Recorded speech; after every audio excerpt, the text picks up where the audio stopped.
A very good morning to all of you. Students, as we were discussing accounting equation, today we are again going to discuss two more further questions based on our accounting equation, and then we are going to proceed to our next chapter. See, the very first question says, show the effect of following transactions on the accounting equation. And the question begins with, Manoj started business with cash, goods, building. Rupees 2,30,000, 1,02,000 being the respective corresponding amounts. Next it says he purchased goods for cash, rupees 50,000. Let's consider these first two transactions. Started business with cash. Cash account open, 2,30,000. Stock for goods, 1 lakh. Building for rupees 2 lakh. In the capital we are going to add all the amount, that is rupees 2,30,000, 1 lakh plus 2 lakh, that is 5,30,000. Moving on to next. He purchased goods for cash, rupees 50,000. Second transaction says he purchased goods for cash. Now stock is being increased and your cash being reduced by the corresponding amount, that is 50,000, 50,000. Purchased goods for cash affecting two transactions, affecting two accounts rather, that is one of your stock, another is your cash. Next says he sold goods for cash costing rupees 20,000 for rupees 35,000. The goods are corresponding, or the goods are costing to rupees 20,000, which he is selling at 35,000. So the accounts being affected over here are, first one being cash, since you are receiving cash, 35,000 cash added. Next it says 20,000 stock being reduced, as well as we all know the amount remaining becomes your profit, so it will be added in your capital section. As you can see, instead of bracket it is using negative sign over here. However, from your examination point of view, you will be using only brackets. This is just for the consideration purpose which we are discussing the questions over here. Next, he purchased goods from Rahul. Now he is purchasing goods from Rahul which is costing to you rupees 55,000. He purchased goods from Rahul. Stock is being purchased, as well as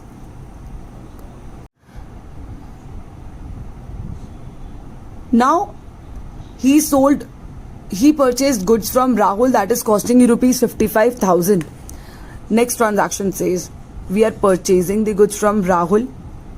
As in this question, as you can see, transaction number F says he paid cash to Rahul in full settlement. This presumes that he purchased goods from Rahul on credit basis.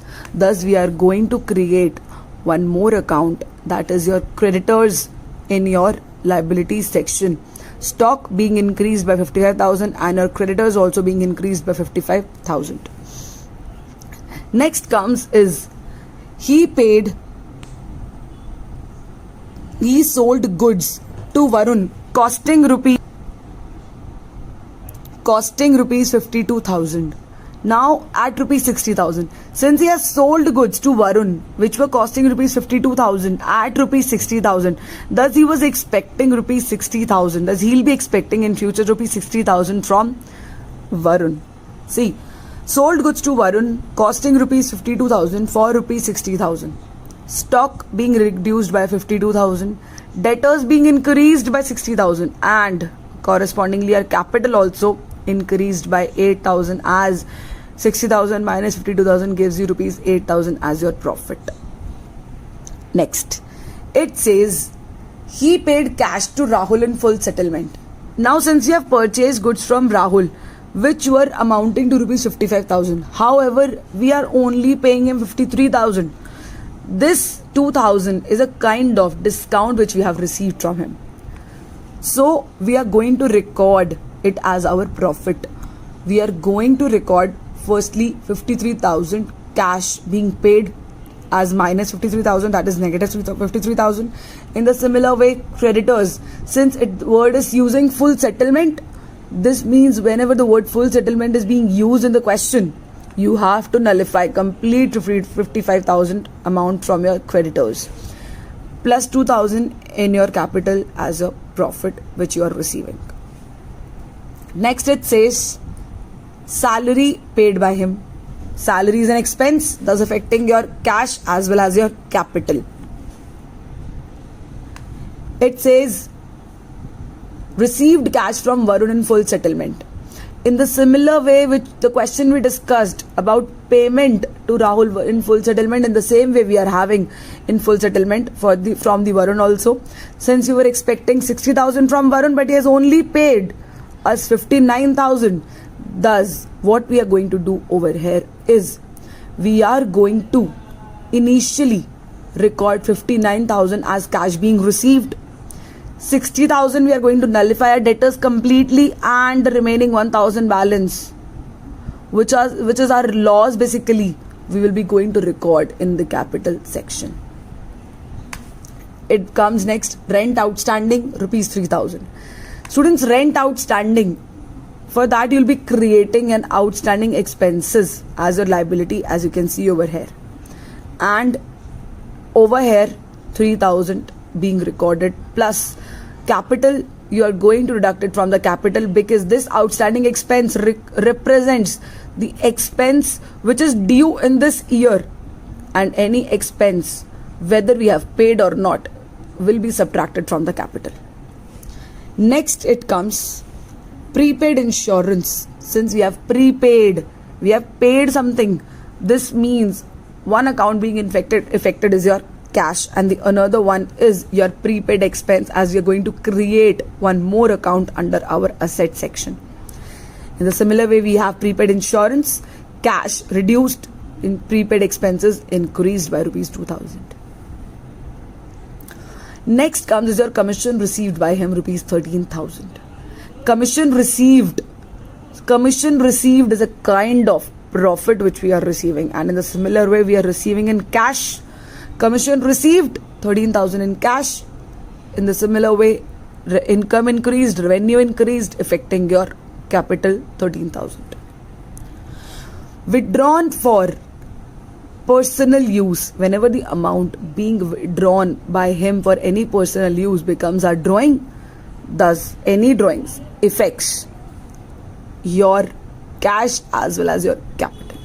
Students, if it would have been mentioning he would have withdrawn goods, then stock and capital would have been affected.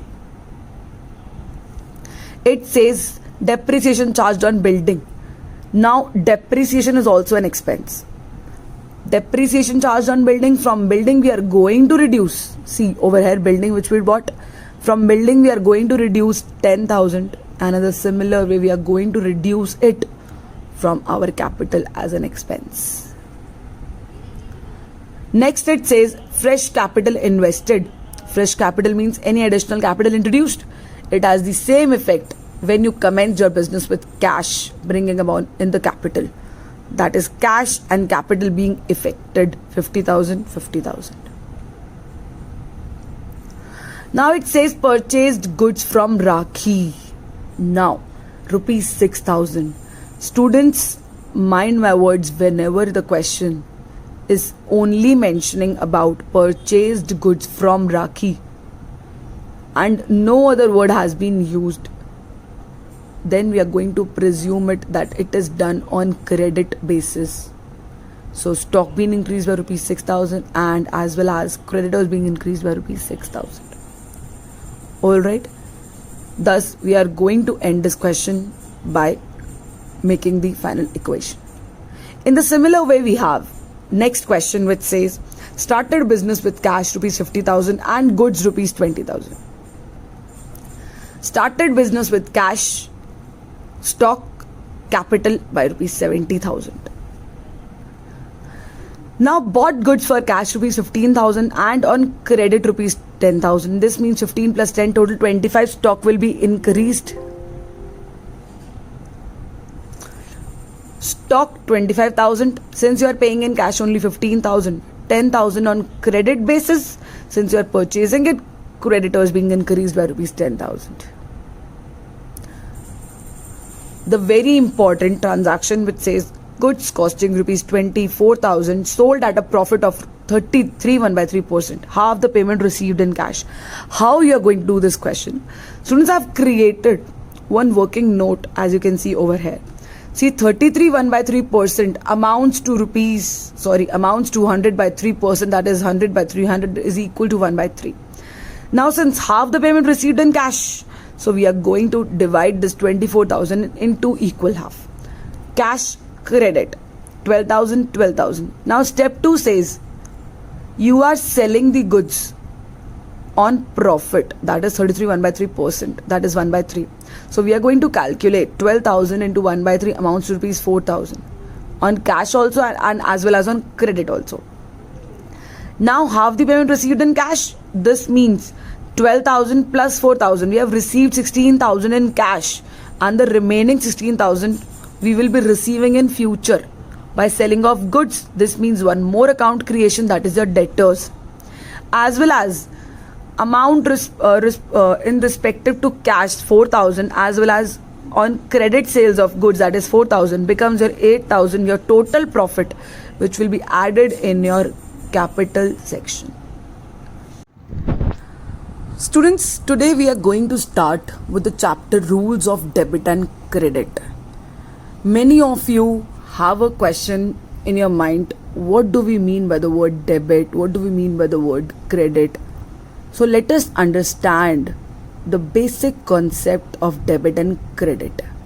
The learning objectives for this chapter will be meaning of an account, meaning of debit and credit, rules of debit and credit, classification of accounts, balancing of an account, significance of debit and credit balance in accounts. Debit and credit. Debit and credit aspects of a transaction form the basis of a double entry system. Since we all know our double entry system is completely based on dual entry of transactions. This means each and every transaction affects two accounts minimum. So one account will be debited and the another account will be credited. Now debit refers to the left side of an account. If you remember, we discussed about account in our basic accounting terms chapter, and credit refers to the right side of an account. See over here. Initially, I'm going to tell you about journal ledger. What do we mean by the word that? Students, vouchers are the documentary evidence through which we get to know that some transaction has taken place. For example, we received a receipt. That bill receipt indicates that we have either purchased the goods or we have sold the goods. Now we are going to record that transaction in a book of original entry through that vouchers, which is known as your journal. Now any transaction being recorded in journal is recorded through date wise, that is January 1 transaction, January 2, January 3 and proceeding on. That order is known as your chronological order, that is recording the transactions as per the date of occurrence. And then we are going to classify individual account in ledger, that is posting in ledger. For example, all transactions recorded in journal which is related to your cash will be posted in cash account. All transactions recorded in journal related to your bank will be posted in bank account. So creating separate individual accounts is posting in your ledgers, that is classification. Then after that we prepare financial summary, financial statements, profit and loss account and balance sheet. So this is the basic process of our accounting, which we are going to even discuss in chapter number 1. Next is your account. Now students, account is the record of transactions. All the transactions, since our accounting is based on accrual basis of accounting, so cash and credit under a particular head of account, for example salaries account, cartage account, machinery account. Since you can see over here, one format of account has been created which is saying on the left side DR and the right side CR. This DR denotes your debit side and CR denotes your credit side. In the similar way, we have name of the account on the top, Name of the account, let's say salaries, cartage, machinery, cash, bank, whatsoever it may be. It will be written on the top. Then we have account divided into two halves. Since you can see date particulars JF amount on the debit side also, date particulars JF amount on the right side also. So it is divided into two halves. Left hand side debit, right hand side credit. Left hand side debit, right hand side credit.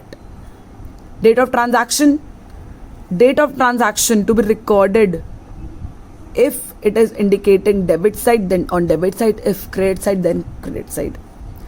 Particulars column. Now see, for example, as we discussed in accounting equation, for example, we purchase machinery on cash. We are going to open over here machinery account. The two accounts affected by the purchase of machinery in cash is machinery account and cash account. So if we are going to open machinery account, so name of the other account will be written. Name of the other account involved in the transaction will be written in the particulars column. So we are going to record cash over here. Since machinery is the name of the account, thus the other account affected is the cash. Thus the other account affected cash will be written in our particulars column. Now on the debit side, on credit side, this we are going to discuss it later on. JF. This JF indicates journal folio. Since in journal we are going to record each and every transaction date wise. However, in our ledger posting, we take the transactions from that journal. So we are going to record that page number from which this transaction has been taken up. In the similar way, we have last column for the amount of transaction. Whatever amount has been transacted will be recorded in the amount column. Alright, is it clear to you all? The account, nature of account and the various characteristics of account. Next we have classification of accounts. Students, today we are going to discuss how accounts are being classified. There are two approaches. We are going to discuss traditional approach today, that is real, personal and nominal. Basically under traditional approach we have three kinds of account. One is real, second is personal and the another one is nominal. Moving on, classification. As per classification, two kinds of accounts are there, personal and impersonal. For personal account we have natural personal, artificial personal, representative personal, and for impersonal we have real and nominal. What are these personal accounts? Personal accounts means the elements or accounts which represent persons and organizations. There are of three types: natural, artificial and representative personal accounts. Basically they are representing persons or organizations, as the word personal says. See, natural personal accounts, these accounts are related to human beings, that is natural persons who are created by God. They possess a physical existence. For example, Sam's account, Maya's account, capital account, Sam's capital account, Maya's capital account, drawings account, because drawings also represent a person. Debtors account, debtors, since we have purchased goods, for example we have purchased goods from Rahim, then Rahim account, Rahim is our creditor. This means that creditor's account, Rahim's account, is a personal account. In the similar way, if we have sold the goods to Sonali, now Sonali's account, since she is a debtor, it will have a natural personal account. It will come under the category of natural personal accounts.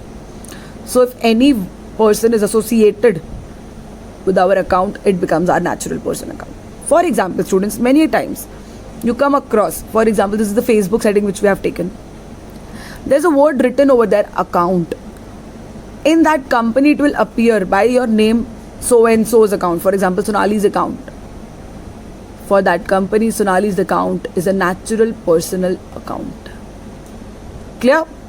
Moving on to other types of personal account. Since we discussed natural personal account, we are moving on to artificial personal account. It relates to artificial persons recognized by law as persons. Basically it means any company which is run or which is established under or recognized by law.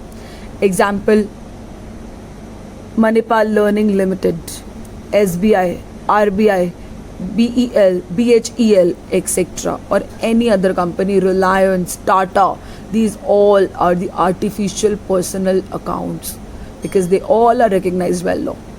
Next comes is representative. Groups or representatives such as debtors, creditors, outstanding expenses, and prepaid insurance.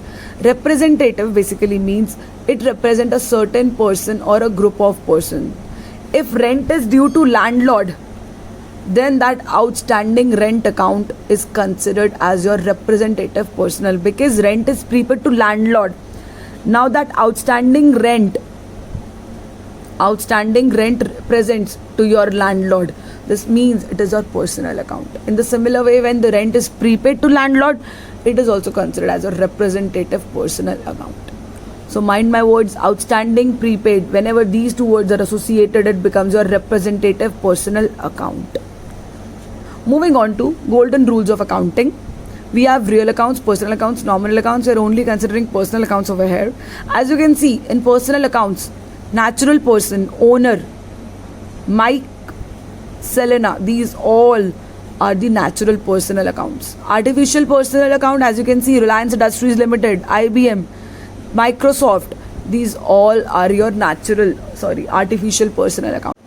However, your representative person says salary outstanding to production department. Now this outstanding salary is completely representing to the production department. This means it is representative personal account. It is representing outstanding salary to the production departments. Moving on to next. The rule for personal account is debit the receiver, credit the giver. Basically, the one who is receiving the amount will be debited and the one who is giving the amount will be credited. So you all have to remember one rule. For personal, it says debit the receiver, credit the giver. Debit the receiver, credit the giver. Clear? Now, impersonal accounts other than personal accounts. Impersonal accounts are other than the personal accounts. It directly relates to your customers and suppliers of a business. They are classified into two categories. One is your real account and the another one is your nominal account. Impersonal accounts are basically different. So basically our impersonal accounts refers to all those accounts which are other than personal accounts or which are directly related to customers and suppliers of a business. Now what do we mean by the word customers and suppliers of a business? Let's have a look. Real accounts, fixed or long-term assets like land and building, machinery, furniture, vehicles, etc. Basically all those things which are your tangible or intangible assets, they are considered as your real accounts. Investments such as shares and debentures of Reliance Industries, Kisan Vikas Patra, post office savings, etc. As well as your current assets like cash account, stock account, etc. They all represent your real accounts. However, it excludes your debtors. By mistake, it has been written debtors over here, but it excludes your debtors. Now, the golden rule of real accounts says debit what comes in and credit what goes out. What is being coming in, debit; what is being going on, credit. Example of real accounts: Mr. Joe purchased furniture of rupees 75,000 for cash. This indicates furniture has been purchased, a real account has been created, a real account being effected. Next is your nominal account. A nominal account includes accounts of all those expenses, losses, incomes and gains which is occurring in the particular year. Rent, lighting, insurance, dividend, salary are example of nominal account. Alright students, now the rule for nominal account says debit all expenses and losses, credit all incomes and gains. One important point to note here is that both real and nominal accounts come in the category of impersonal accounts. When any prefix or suffix is added to a nominal account, it becomes a personal account. How? I will show you. If a prefix or suffix, for example, outstanding, prepaid or accrued is added to a nominal account, then it becomes a personal account. How? If you are talking about interest, then it is a nominal account. If it is saying outstanding interest, then it becomes your personal. Interest received in advance, it's personal. Prepaid interest, it becomes your personal account.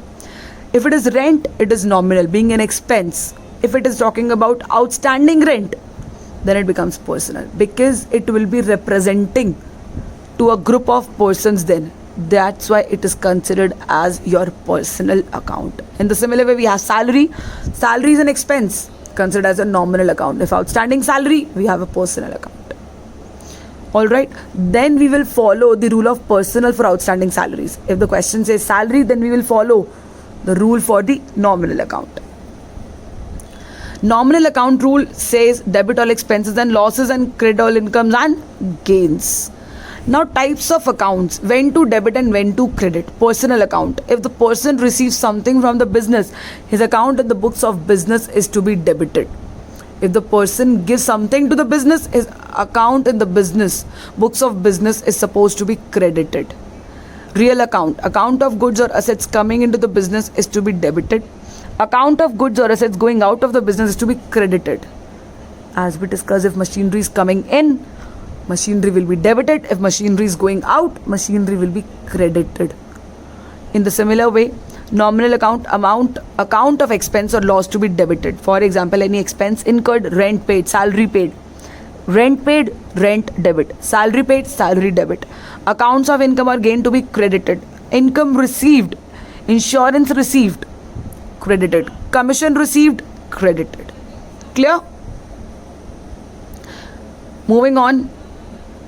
Debit, real account, what comes in. Credit, what goes out. Personal, debit the receiver, credit the giver. Nominal account, debit all expenses and losses, credit all incomes and gains. These are the 3 golden rules of accounting which we have discussed today. Now students, just to have a summary over it, real accounts, personal accounts, nominal accounts. Real accounts, debit what comes in, credit what goes out. This rule is applicable to all assets of the business like cash, land and building, plant and machinery, furniture and fixtures, trademarks, etc. So whatever account having real account nature, the rule will be applied as what comes in and what goes out. However, personal accounts, debit the receiver, credit the giver. This rule is applicable to persons, artificial person and representative persons like Aman, Raman Sons, bank account, SBI, HAPPS store, outstanding salary, prepaid expenses, etc. If the transaction says there is an outstanding salary, the account or the rule which you have to think about is personal account immediately. Next comes is your nominal account. All expense and losses, all income and profit. Debit all expenses and losses and credit all incomes and gains. For example, if it is talking about salary, this means salary will be debited. If it is talking about commission received will be credited. If it is talking about purchases is an expense, debited. Sales is credited. Why? Because you will be receiving an income on that basis. This ends your 3 golden rules of accounting: real accounts, personal accounts and nominal account. Go through the video carefully and answer all the questions as mentioned in the assignment. Have a nice day. Stay safe, stay home.